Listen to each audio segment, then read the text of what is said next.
మీ business ఏదైనా మీ ఊర్లో promotion చేయాలంటే అది సుమన్ టీవీతోనే సాధ్యం. ఇప్పుడే సంప్రదించండి. Hi hello welcome to Suman TV.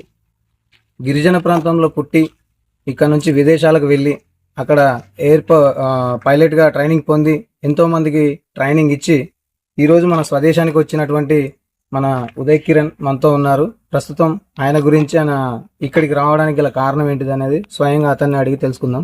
మీరు ఇక్కడ గిరిజన ప్రాంతంలో పుట్టారు, పెరిగారు, ఇక్కడ నుంచి విదేశాలకు వెళ్ళారు. ట్రైనింగ్ ఎయిర్పోర్ట్లో పైలట్గా మీరు ట్రైనింగ్ పొంది ఎంతో మందికి మీరు ట్రైనింగ్ ఇచ్చి ఈరోజు మా స్వదేశానికి వచ్చారు. మాకు చాలా సంతోషంగా ఆనందంగా ఉంది సుమన్ టీవీ తరఫున. మీరు అక్కడ ఎలా ఉండేవారు, ఇక్కడికి రావడానికి గల కారణాలు ఏంటి అనేది మీ మాటలో చెప్పండి.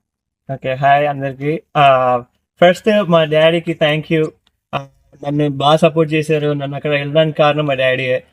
నాకు ఎప్పటి నుంచో పైలట్ అవుదామని ఉండేది, కానీ ఫస్ట్ నేను ఇంజనీరింగ్ అలాగే చేసి కొద్దిగా బ్యాకప్ లాగా ఉంచుకొని అప్పుడు వెళ్దామని డిసైడ్ అయ్యాను. So engineering 4 years mechanical engineering చేసి బిట్స్ రాంచిలో తర్వాత అప్పుడు ఇది పైలట్కి స్టార్ట్ అయ్యాను అనమాట జర్నీ. సో ఫస్ట్ ఇయర్ చాలా కష్టమైంది, అర్థం చేసుకోవడం చాలా కష్టంగా ఉండేది. కానీ అది నాకు నార్మల్గా ఛాలెంజెస్ అంటే చాలా ఇష్టం. ఒక ఛాలెంజ్ వచ్చిన తర్వాత దాన్ని ఎలా సాల్వ్ చేయాలనేది నాకు ఎప్పుడు నా బ్రెయిన్ అలాగే పనిచేస్తూ ఉండేది. సో ఫస్ట్ పైలట్స్ అనేది అలాగే ట్రైనింగ్ స్టార్ట్ అవుతున్నప్పుడు దాంట్లో వచ్చిన ఛాలెంజెస్ అన్ని సాల్వ్ చేసుకుంటూ పోయాను. నాకు ఎప్పుడైనా ప్రాబ్లం అనిపించినప్పుడు ఇంటికి ఫోన్ చేసేవాడిని, డాడీ ఫోన్ చేసేవాడిని. అప్పుడు మళ్ళీ కొద్దిగా సపోర్ట్ వచ్చి మళ్ళీ దాని తర్వాత దాన్ని తీసుకుని ఇంకా ముందుకెళ్ళాను. ట్రైనింగ్ అందరికన్నా ఫాస్ట్ నేనే పూర్తి చేశాను. సంవత్సరం లోపల అన్ని రేటింగ్స్ అన్ని లైసెన్స్ తీసుకుని తర్వాత నేను ట్రైనింగ్ ఇవ్వడం చేశాను. ఫస్ట్ అది కూడా ఛాలెంజింగ్ ఉండేది, ఎందుకంటే అక్కడ జనాలు వాళ్ళందరూ కూడా కల్చర్ అదంతా డిఫరెంట్గా ఉండేది. వాళ్ళందరితో మింగిల్ అయ్యి ఎలా చేయాలి అన్నిటి రీజన్ ఏంటంటే నేను ఇంకా అన్నిటి గురించి మర్చిపోయి ఓన్లీ అదే లైఫ్ అనుకుని ఫోకస్ చేశాను. అండ్ ఎన్ని ప్రాబ్లమ్స్ అయినా వచ్చినప్పుడు దాన్ని సాల్వ్ చేసుకుంటూ పోవడం. తర్వాత ఇంకా ఒక మైండ్ సెట్ అలా రావడం తర్వాత నాకు ఇంకా కాన్ఫిడెన్స్ వచ్చింది. అప్పుడు అందుకని మళ్ళీ మాస్టర్స్ చేశాను కంప్యూటర్ సైన్స్. అప్పుడు ఇంకా ఈజీ అనిపించింది నాకు. సో బేసిక్గా నేను అందరికీ ఏం చెప్పాలనుకుంటున్నానంటే, మెయిన్గా ఇప్పుడు నెక్స్ట్ ఎవరైతే గ్రాడ్యుయేట్ అవుతారో లేకపోతే స్కూల్ తర్వాత ఇంజనీరింగ్ చేయాలా బీకామ్ చేయాలా అని ఎవరైతే చూస్తున్నారో వాళ్ళందరికీ ఏంటంటే, మీకు నచ్చింది ఏదైతే మీరు దాని గురించి ఆలోచించినప్పుడు మీరు దాన్ని పడుకోకుండా దాన్ని ఏదో ఒక సొల్యూషన్ తిప్పియాలి అనేది అనిపించింది చేయాలి. అందరు ఇంజనీరింగ్ చేస్తున్నారో అందరు బీకామ్ చేస్తున్నారో అదే చేద్దామని కాదు. అది ఏమైనా ఉండొచ్చు. మీకు ఏదైతే ఓకే దీని గురించి నాకు ఒక ప్రాబ్లం తెలుసు, అది నేను సాల్వ్ చేయాలనుకుంటున్నాను, అది నాకు నిద్ర పట్టలేదు దానికోసం అన్నప్పుడు అది ఏదైతే ఉంటుందో అదే మీ గోల్, అదే మీ పర్పస్. అది దానికి మీరు వెళ్తూ ఉండండి. అది ఎంత చిన్న పనైనా ఉండొచ్చు, ఎలక్ట్రీషియన్ పని అవ్వచ్చు, కార్పెంటరీ అవ్వచ్చు, సిమెంట్ అవ్వచ్చు, ఏదైనా అవ్వచ్చు.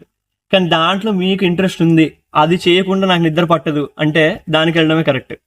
అదే మా దేశం కోసం నేను ఇక్కడే పనిచేయాలి, నేను ఇక్కడే ఉండాలి అని చెప్పేసి ఒక ఆలోచనని మీరు తీసుకొని మిమ్మల్ని ప్రోత్సహించిన మీ నాన్నగారి దగ్గరే ఉంటూ మా దేశానికి మీరు మీ వంతు సేవలు అందించాలని చెప్పి మీరు అనుకున్న మీ ఆలోచన మాకు చాలా అద్భుతంగా నచ్చింది. మీరు ఇక్కడికే రావాలని ఎందుకు అనుకుంటున్నారు అంటే, అక్కడ అంత స్థాయికి మీరు కష్టపడి ఎదిగినప్పటికీ ఇక్కడికి రావాలి, ఇక్కడే పని చేయాలనే ఆలోచన మీకు ఎందుకు వచ్చింది? ఇప్పుడు అది నేను అక్కడికి వెళ్ళిన తర్వాత నాకు చాలా తెలిసాయి. ఒకటి ఏంటంటే, ఏ మనిషికైనా వాళ్ళు పుట్టిన చోటే వాళ్ళకి బెస్ట్.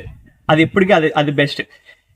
ఇన్ని సంవత్సరాల్లో లాస్ట్ 10 సంవత్సరాల నుంచి అక్కడికి వచ్చిన వాళ్ళు అందరూ ఎవరైతే స్టూడెంట్స్ ఉన్నారో కొత్తగా మాస్టర్స్ చేసి ఇక్కడ మాకు లైఫ్ ఉంటుందని అనుకుంటున్నారో, అది ఇప్పుడు అక్కడ ఆ డ్రీమ్ లేదు. ఇంకా అమెరికాలో ఆ స్థాయికి వెళ్ళడానికి ఇక్కడ ఇంపాసిబుల్ ఇప్పుడు. సో అక్కడికి వచ్చినప్పుడు ఏమవుతుందంటే, ఆల్రెడీ చాలా మంది వచ్చిన దగ్గర కాంపిటీషన్, తర్వాత ఈ లోపల ఫ్యామిలీ నుంచి దూరంగా ఉన్న ఒక ప్రెషర్, దాని తర్వాత అక్కడ పని చేస్తే కానీ పూట గడవదన్నట్టు పరిస్థితి. సో ఇన్ని ఉన్నప్పుడు మన దగ్గర మనం ఇంత ప్రశాంతంగా ఉన్నప్పుడు, మన దగ్గర ఇంత ప్రశాంతంగా ఉండి మనం ఇంకా ముందుకు వెళ్ళొచ్చు. అక్కడ ఉన్న చదువు, అక్కడ ఉన్న ఎక్స్పీరియన్స్ మన వాళ్ళు ఇక్కడ చాలా వాల్యూ ఇస్తారు. ఆ వాల్యూని మనం యూజ్ చేసుకుని ఇంకా ముందుకెళ్ళొచ్చు అన్న కాన్సెప్ట్ తో నేను మళ్ళీ వచ్చాను. ఎందుకంటే అక్కడ ఉన్నంత వరకు అది మన ప్లేస్ కాదు, మన ఫ్యామిలీ లేరు, ఎవరి ఫ్యామిలీ నుంచి దూరంగా ఎక్కువ రోజులు, ఎక్కువ సంవత్సరాలు, ఎక్కువ సక్సెస్ దొరకదు. అందుకని దానికోసం తిరిగి వచ్చాను.